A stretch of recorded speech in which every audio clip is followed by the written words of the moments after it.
Now let's consider how a partial or complete collapse of the Eurozone could affect other multilateral agreements. Obviously, there are lots of multilateral institutions, a few of which are listed here, and there's also a large number of treaties, conventions, and international agreements. The course of matters in the Eurozone probably has implications for most or all of these. To the extent that matters in the Eurozone continue to go badly, this probably means, over time, a lack of a unified EU voice in multilateral institutions. This will change governance significantly. Funding also matters. To the extent the Eurozone stays in recession, or to the extent austerity is imposed on significant Eurozone nations, this means that the European nations will have less money to put up for multilateral institutions. This is easiest to see in the World Bank and IMF. Or it could be that as much or more money is put up for the IMF, but in essence that money has to be channeled back to Europe.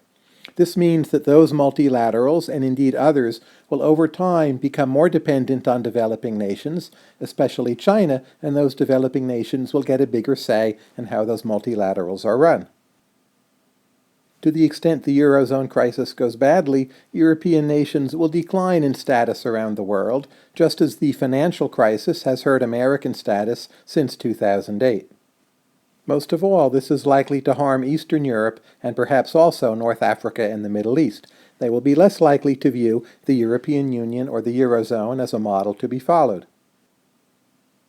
Perhaps the most important mechanism, however, is a bit more subtle, and it involves a consideration of game theory. Imagine yourself in some kind of multilateral agreement or treaty or convention or international institution, and you're cooperating with the other countries you work with.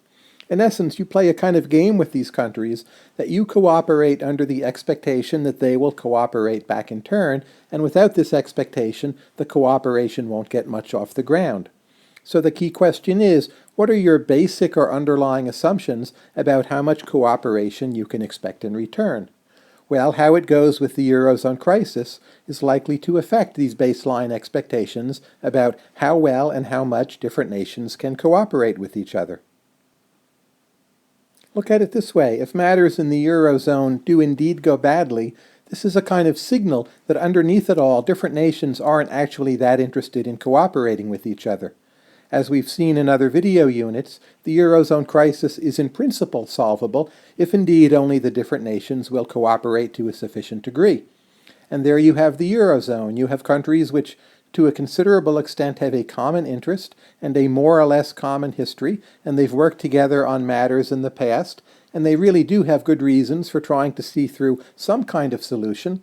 So if it's revealed as bad news that these nations cannot cooperate sufficiently, then this will then work backward through game theory, and in other multilateral institutions, agreements, and treaties, people will assume that other nations are actually less cooperative than they thought, and this will lead to a general weakening of virtually all multilaterals. Alternatively, if the Eurozone crisis goes relatively well, people may up their estimates of how cooperative other nations are likely to be. In this sense, the Eurozone crisis is a model for the entire world. Imagine asking yourself the following question. If those 17 nations working together can't solve that problem, how are we to expect an international convention to work, or say a climate agreement involving agreement from 20, 50, or 100 different nations? It's easy to see, again, that the Eurozone can be seen as a model here representing how likely different nations are to cooperate in the more distant future. Just to sum up, the lack of a satisfactory resolution in the Eurozone could have far-reaching negative consequences beyond the Eurozone itself. Europe could lose much of its luster as a model for other parts of the world, and there could be a more general unraveling of the expectation of good cooperation within other multilateral institutions.